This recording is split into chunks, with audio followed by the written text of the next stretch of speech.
Marion Jouran, bonjour. Bonjour. Vous êtes responsable communication de l'ESP. Alors déjà, l'ESP, en quelques mots et en quelques chiffres, qu'est-ce que c'est? Alors l'ESP, c'est l'École supérieure de publicité, donc, qui a été fondée en 1927 par les pionniers de la publicité.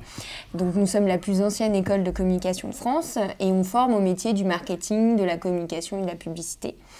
En 3 ans, enfin en 2 ans, 3 ans et 5 ans. Donc voilà, justement, les diplômes, les formations, on a un BTS, un bachelor et un master. Tout à fait. On a un BTS communication, qui est un diplôme d'État en 2 ans, qu'on prépare. On a toujours au-dessus de 98% de réussite pour ce BTS. Ça a toujours été notre cœur de métier. Ensuite, on a un parcours bachelor, qui est l'équivalent d'une licence en 3 ans, qui est un diplôme qui est certifié par l'État niveau 2 à Bac+3. Ouais. Et ensuite, on a différents masters. Donc, on a des M1 et des M2. Et notre master 2, entre autres management, est certifié par l'État niveau 1 à Bac+5.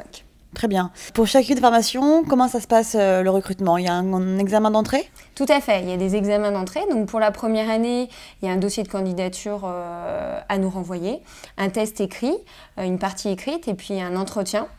C'est surtout l'entretien qui va compter avec le directeur pédagogique et la directrice de l'établissement, ce qui est assez rare, qui rencontrent chacun des candidats.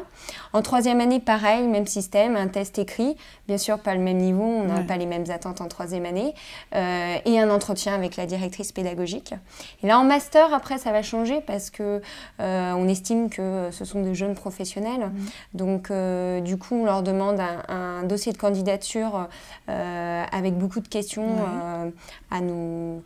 Pas beaucoup, ça risque de faire peur, mais certaines questions en tous les cas à nous retourner. Il y a un premier jury qui analyse ce dossier. Et si ce dossier est admissible, dans ce cas-là, ils viennent passer pareil un examen écrit et surtout un entretien de motivation. En termes d'effectifs, il y a plusieurs classes par formation? Oui.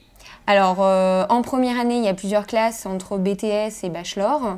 Donc, le directeur pédagogique est là aussi pour aiguiller les étudiants sur ce choix. Il y a 150 places en première année.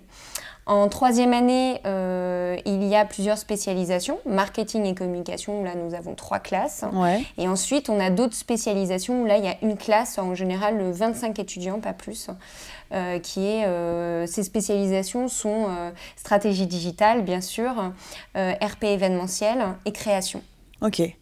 Et sur le master, donc on peut rentrer en ayant déjà fait une école autre que l'ESP en parallèle? Tout à fait. En fait, on recrute en première année, en 3e année, en master 1 et en master 2. Il y a plusieurs portes d'entrée et plusieurs portes de sortie. Les valeurs clés de l'ESP, ce qui vous différencie des autres écoles de communication en France? Alors, nous, on est une école à dimension humaine.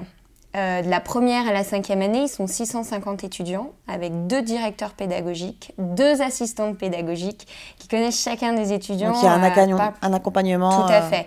Et il y a un vrai accompagnement individuel et personnalisé tout au long de la scolarité, même avant, pendant et après. Il y a aussi une remise en question qui se fait tout le temps, surtout parce qu'on est dans un secteur où les métiers évoluent tellement vite, je pense entre autres au digital, mais pas que. Et c'est la raison pour laquelle tous les ans, nous faisons des enquêtes auprès des recruteurs et des maîtres de stage pour connaître les défauts et les qualités de nos étudiants. Donc dans ce cas-là, on rééquilibre la pédagogie en interne, mais également pour connaître quels sont les besoins sur le marché et les évolutions.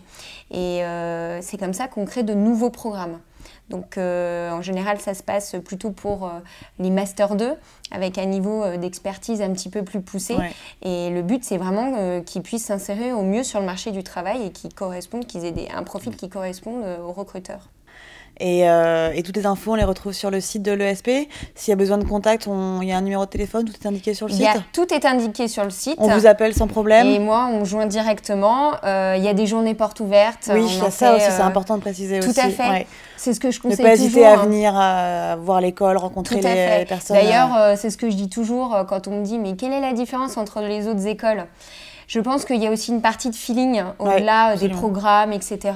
Et j'invite vraiment les parents même, et surtout les futurs étudiants et les étudiants à se rendre lors de ces journées portes ouvertes, à voir les locaux, à voir s'ils se sentent bien. Je pense que c'est important.